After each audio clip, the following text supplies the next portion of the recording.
Hello friends, मैं हूं Arsalan Saqib. Welcome करता हूं आपको गार्डनिंग विद साकिब में। उम्मीद करता हूं आप सब खैरियत से होंगे और गार्डनिंग को खूब एंजॉय कर रहे होंगे। विंटर स्टार्ट हो चुका है और विंटर की वेजीज़ का टाइम आ चुका है इनको लगाने का। लेकिन कुछ लोगों को जो है ये मसला होता है कि कौन सी की पनीरी लगानी है, कौन सा को डायरेक्ट लगाना है, कौन से प्लांट्स को जो है छोटे गमलों में चाहिए, कौन से प्लांट्स को बड़े गमले चाहिए। उसके लिए आज मैं डिटेल से वीडियो बनाना चाह रहा हूँ आप लोगों के लिए। वीडियो एंड तक देखिएगा। इसके लिए पालक, धनिया, मेथी, सरसों का साग वगैरह इस तरह की चीज़ों के लिए आप पनीरी नहीं लगेगी। इनको खुली जगह पे लगाया जाता है और सीड्स को स्प्रिंकल कर दिया जाता है। उससे सीड्स जो हैं जब जर्मिनेट होंगे तो वो एक जंगल नुमा की शक्ल इख्तियार कर लेंगे और वो आपके पास अच्छी तरह से ग्रोथ करेंगे खुली जगह पे। लेकिन अगर वही चीज़ें वही सीड्स आप पोट्स के अंदर लगाना चाहते हैं तो पोट्स के लिए सीड की क्वांटिटी कम कर दें। यानी कि अगर आपके पास 12 इंच का गमला है और आपने पालक के सीड लगाने हैं तो मैक्सिमम 12 इंच में 8 से 10 सीड लगाएं, इससे ज़्यादा सीड ना लगाएं।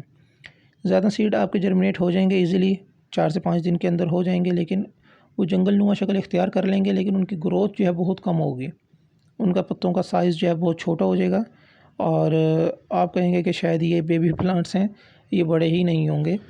लेकिन उसका हल ये होता है कि आप उनके दरमियान में से 2-2 प्लांट, 3-3 प्लांट निकालते जाएं और एक प्लांट के दरमियान कम से कम 2 इंच का फासला रख दें। वही प्लांट आपके अच्छी ग्रोथ कर जाएंगे, उनके लीव्स भी बड़े हो जाएंगे।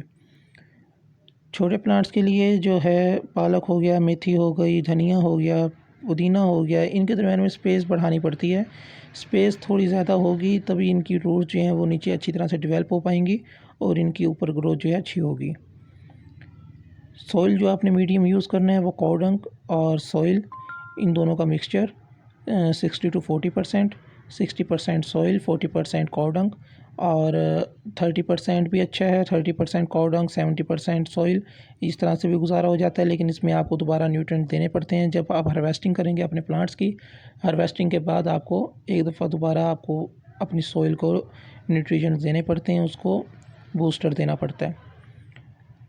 और गमले का जो है, गमले का साइज़ मैं आपको बताता चलूँ कि ब्रिंजल जो हो गया, बैंगन हो गया, इसके लिए गमले का साइज़ आपको बड़ा चाहिए। कम से कम 12 इंच का गमला होना चाहिए और चिली प्लांट के लिए कम से कम 6-7 इंच का गमला होना चाहिए। अगर आप 12 इंच के गमले में चिली प्लांट लगाते हैं तो 2 से 3 प्लांट आप लगा सकते हैं और वो फ्रूटिंग भी देंगे। अगर आप सिंपल एक प्लांट लगाते हैं तो वो भी बेस्ट है, उससे आपकी फ्लावरिंग और फ्रूटिंग और अच्छी हो जाएगी। अगर आपके पास F1 है, मतलब हाइब्रिड आपके पास सीड्स हैं, हाइब्रिड प्लांट हैं चिली के, तो अब 12 इंच के गमले में एक लगा दें, वो बहुत बुशी हो जाएगा और बहुत ज़्यादा फ्रूटिंग और फ्लावरिंग करेगा। और दूसरी वेजीज़ जो हैं, जिस तरह गाजर, मूली, शलजम, इस तरह की जो वेजीज़ हैं, इसके लिए आपको डीपली पॉट चाहिए और इसका मीडियम भी आपको इससे डिफरेंट चाहिए। अगर आपके पास भल मट्टी है, सॉफ्ट भल मट्टी जिसके अंदर सिल्ट शामिल है, सैंड शामिल है, तो उसमें जो है आपको रेत शामिल करने की ज़रूरत नहीं है। लेकिन अगर आपके पास भल ऐसी है जिसमें रेत की मिकदार कम है तो उसमें आप रेत ऐड करें और कम से कम उसके लिए 12 से 14 इंच का गमला या ग्रो बैग इस्तेमाल करें, और या प्लास्टिक का थैला जो है, पटसन की बोरी, वो आप इस्तेमाल कर सकते हैं। आलू के लिए, शलजम के लिए, टमाटर के शलजम के लिए, मूली के लिए, गाजर के लिए, इन चीज़ों के लिए जो ज़मीन के अंदर होती हैं उनके लिए आपको सॉफ्ट से सॉफ्ट सोल चाहिए और ज़्यादा से ज़्यादा जगह चाहिए। डीप भी ज़्यादा हो और वर्थ भी ज़्यादा हो उन प्लांट्स के लिए, वेजीज़ के लिए, ताकि उनका साइज़ जो है वो अच्छा बन सके। अगर आपके पास चिली, टमाटोज़ और इनके प्लांट्स हैं तो इनके लिए आपको कम से कम 12 इंच का गमला चाहिए होगा। और फ्लावर प्लांट्स के लिए ये मेरे पास कॉस्मोस लगा हुआ है। कॉस्मोस के सीड्स लगाए थे, वो मेरे पास जर्मिनेट हो गए हैं। इन्हें अभी 1 महीना मैं इसी में रखूँगा। उसके बाद नवंबर एंड में जो है मैं इसे ट्रांसप्लांट करूँगा डिफरेंट पॉट्स में। कॉस्मोस के लिए मैं बता दूँ आपको, कॉस्मोस जो है वो एक बुशी प्लांट भी बनता है और हाइट भी बहुत ज़्यादा हो जाती है। आप इसको जितनी स्पेस देंगे ये उतनी स्पेस में जो है बड़ा होता जाएगा। अगर आप इसे खुली ज़मीन में लगाएंगे इसकी हाइट 5 फीट तक चली जाती है। अगर आप इसे पॉट में लगाएंगे तो ये 1 फीट के ऊपर भी अपनी फ्लावरिंग कर देगा। आप इसे जितनी ज़्यादा स्पेस देंगे ये उतना बड़ा प्लांट बनेगा। चिली प्लांट को मैंने 12 इंच के गमले में लगाया हुआ है फ़िलहाल। मेरे पास ये सीडलिंग है जो तैयार है, मैंने 1.5 महीना पहले लगाई थी और इसको मैं नवंबर में ही ट्रांसप्लांट करूँगा क्योंकि अभी टेम्परेचर 30 अबव है। मेरे पास ये कॉस्मोस है, इसके साथ ढालिया, वो भी सीड मेरे पास जर्मिनेट हो रहे हैं। और ये मेरे पास है कॉलियस। इसकी भी आप देख लें कि इसका भी पोर्ट चेंज होने वाला हो रहा है, क्योंकि रूट्स इसकी जो हैं वो अपरूट हो गई हैं, रूट्स इसकी ऊपर की तरफ आना शुरू हो गई हैं। ये मैंने सारे प्लांट अपनी सील्डिंग जो है वो शेड एरिया में रखे हुए हैं, क्योंकि टेम्परेचर ज़्यादा है।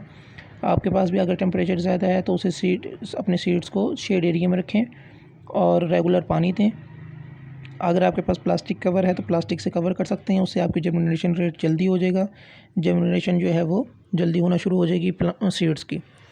लेकिन अगर आपके पास टेम्परेचर थोड़ा बेहतर है तो आप इसे डायरेक्ट धूप में भी रख सकते हैं। चिली प्लांट्स को धूप कम चाहिए होती है, मैक्सिमम 1 और 2 और की धूप चाहिए इसे। इससे ज़्यादा आप धूप ना दें, चिली प्लांट ख़राब हो जाएंगे। लेकिन ब्रिंजल जो है, बैंगन, उसको जो है वो आप डायरेक्ट धूप में रख सकते हैं। ये मेरे पास 1.5 महीना पहले पनीरी मैंने तैयार की थी और अब जो है ये बिल्कुल रेडी है ट्रांसप्लांट करने के लिए। इसे भी मैं थोड़ा टेम्परेचर डाउन होने पे ट्रांसप्लांट कर दूँगा। और इसको फुल धूप चाहिए होती है, ये शेड एरिया में ना भी रखें तो कोई मसला नहीं है, इसकी ग्रोथ वैसे भी अच्छी होती रहेगी। और मेरे पास ये कुछ कैक्टस की वैरायटीज़ हैं, जेडी प्लांट है, गुलदोपहरी है, और इसी तरह से हर प्लांट की जो है वो अपने पॉट होना चाहिए अलग से, और उस हिसाब से हमें देखना चाहिए कि कौन सा प्लांट किस पॉट में सही रहेगा। और सीड्स से जो आप जर्मिनेशन करते हैं प्लांट्स की, उसके लिए आपको सॉफ्ट सोल चाहिए होती है, कभी भी हार्ड सोइल इस्तेमाल ना करें। पानी रेगुलर दें और फर्टिलाइज़र जो है उस पर ख़ास ध्यान दें। फर्टिलाइज़र के बगैर कोई प्लांट भी आपका हेल्दी नहीं होगा। हर प्लांट के लिए जो है वो अलग पॉट चाहिए होता है। वीडियो अच्छी लगी तो शेयर करें, सब्सक्राइब करना ना भूलिएगा। खुदा हाफिज़।